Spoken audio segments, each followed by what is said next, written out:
So you heard Chris talk about no regret initiatives, and I think you've heard Richard Norton mention a couple of the last few AGMs.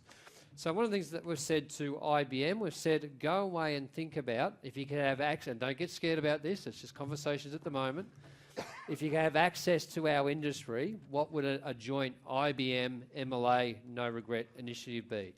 For example, if we were to offer every Australian red meat producer a digital weather station in their backyard, would that help IBM, help producers predict weather better all across Australia? So that was just, they're some of the conversations that we're having. So we're hoping sometime in the next 12 or 18 months we'll know what that no regret initiative is, and we'll either get there or we won't. So, but hopefully we'll be as successful as Chris's group, and we'll get there. So, and then I think if we were to do something like that, and then once again take Chris's lead, and then open that data up to the world to say, well, here's 80,000 red meat producer weather systems.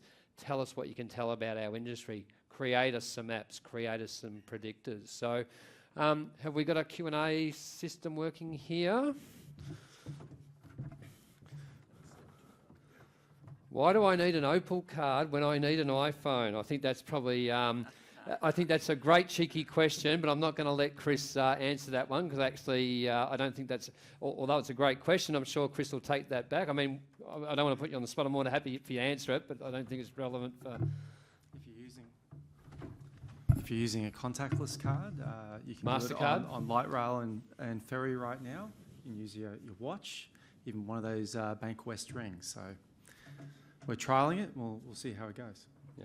Okay. Does objective data mean that it cannot be inputted by a person or an organisation? Luke, I think you spoke about objective data. In essence, yes. The problem with blockchain is it suffers from the same put rubbish in, get rubbish out problem. So automate the data. Remove that as a problem. Don't take a person's data. Don't take something that be configured or influenced. Take objective data. So what we're advocating is use the device to do that. As that moves through the chain, that is creating data. It's actually data that doesn't exist anywhere right now. That creates data that is driven through a sensor, and away it goes.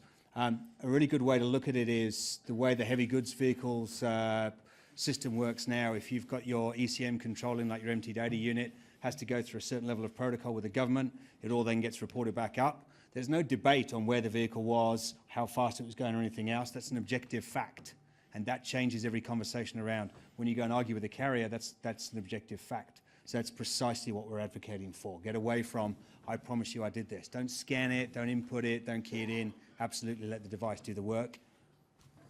I'll take the next one. So is the traceability systems of our livestock robust enough to enable full traceability of product described by Luke? And Luke can add on to it if he wants. But so without doubt, our traceability systems for livestock are the best there are in the world. Can they be improved? Of course they can be. So I think if any country is at the cutting edge of making something like this happen, it is Australia. And my plea to us all is let's not be last, because at the moment we can be first.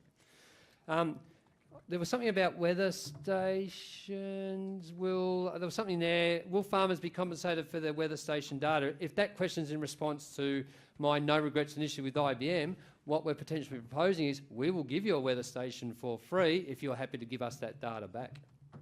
So that could be a no regrets initiative. If you don't like that deal, that's fine. Don't opt into it. Chris, I think this one's flicking around faster than I... Oh, yeah. Giving data away for free, long-run economics, does it work? Are you happy to handle that one? Yeah, sure. So, I mean, we're government. It's not... I don't know, we can get all quite philosophical here, but I think for us, establishing that open data platform, we do it because we actually have a policy around open data for New South Wales government, as do many other governments in Australia and around the world.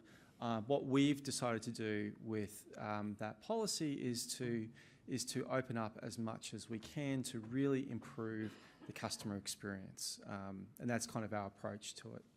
So, and we feel like the apps that you use today, the way that planners look at data as a result of opening it up, has only improved the experience for customers. The next one, should we trust these should we trust these big businesses coming in and managing our on-farm data?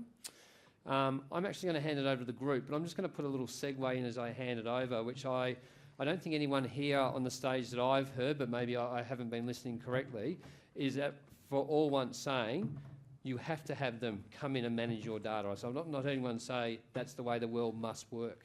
I don't know what the question's intended on that, but I actually will now hand over to this group and say, give us some feedback on that. Who would like to go first? I can You go. nasty big businesses, you. I'll go from IBM's perspective. We're on the record as saying your data is your data. If you ever load your data into our cloud, and that's not a pun on the weather company, then it's We'll your... move the cloud over your farm and make it rain. Exactly. It is your data. I mean, and it's a really good question, and it's a really valid question too. And we're starting to see government as well move in this space around protection, around privacy with data, etc., etc. I live with a privacy lawyer. I know all about it. So from IBM's perspective, and that's all I can speak about, if you opt in, if you put your data on our cloud, it is yours.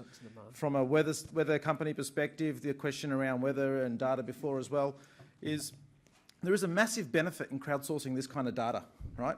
If you have a farm and if you're in a regional location where there is no weather stations for hundreds of kilometres, you and your neighbours having weather stations and then sharing that data into the crowd gives you better forecasts, gives you better accuracy, gives you better historic information as well, which can then be loaded through the 170 plus models that we run through Watson to give you better insights.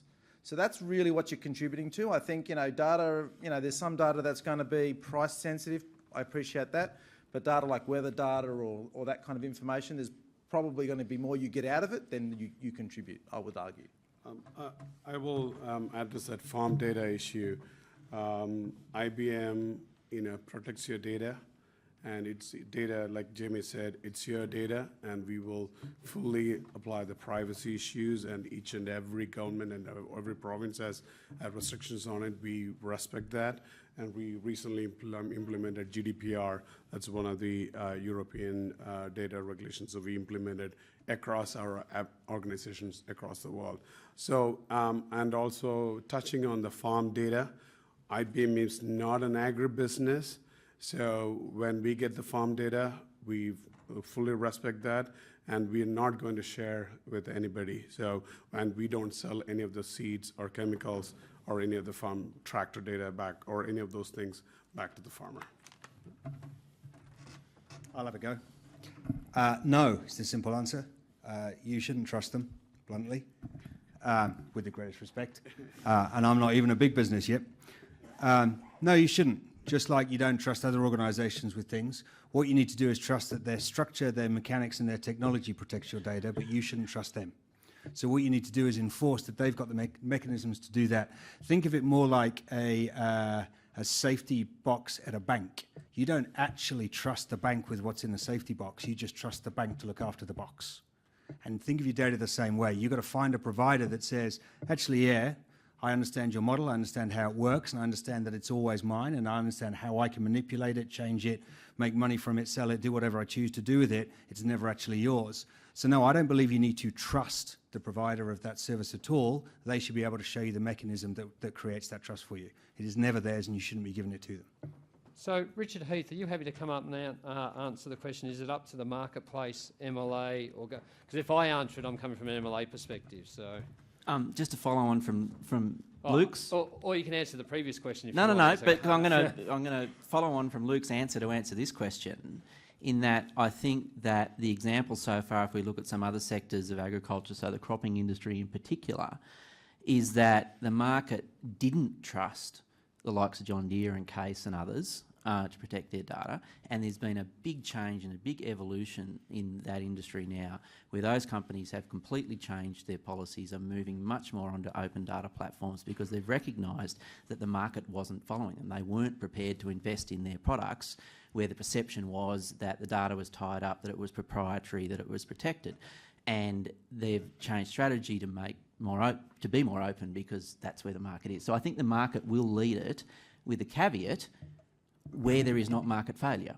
You still actually have to have a big enough market, enough of a market to make it work. And, there are some industries and some parts of agriculture where it will take more industry intervention just because of the size of the market to make it work. Great. IBM guys, I think you're up for the next one. Does the 500-metre grid apply to Australia? Yes, that applies for Australia and globally. And let me try to address that. That 500 meters is available for current zone demand and also the forecast. Current zone demand meaning the real-time data as it's happening right now. And also the forecast is 15 days out forecast. And historical data sets, it comes in different resolution. It depends on the use cases and the parameters that you're looking at on the historical data sets. So it's available in Australia and globally. So we're just going to do two more. We're going to do number 1 and number 3 that's on the screen at the moment. That might change as I say it. So is the red meat industry ready to share data? You guys tell us this time tomorrow. That's my response. Because it doesn't matter what I think. It matters what producers and processors and feedlotters and customers and everyone in that value chain thinks. So, Luke, we might leave that last question to you and then I'll wrap up, if that's okay. Yeah, absolutely. It's quite a valid question. How can you prove they're not abusing it? You can't right now.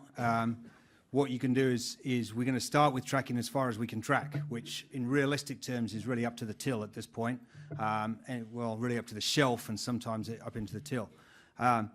As the technology evolves, there's already, if you look at some of the guys in Israel, they're doing some cool stuff. They're printing Bluetooth tags out of a printer, right? You're going to very rapidly, our current guess, don't quote me, current guess, who's it said that you can predict the future and it doesn't matter, right? Within 5 years, we reckon you'll have printable on a packet. As soon as you get printable on a packet, insert smart fridge at home, now you can see who's abusing what, now you've got that continuity of chain. I'll warn you, having worked in a bit of the industry, the creepy factor that goes with that will be the biggest problem, not the technology that lets you get there. Thank you, Luke. So I'd just like to wrap up again and thank all of our presenters again for today. So thank you very much.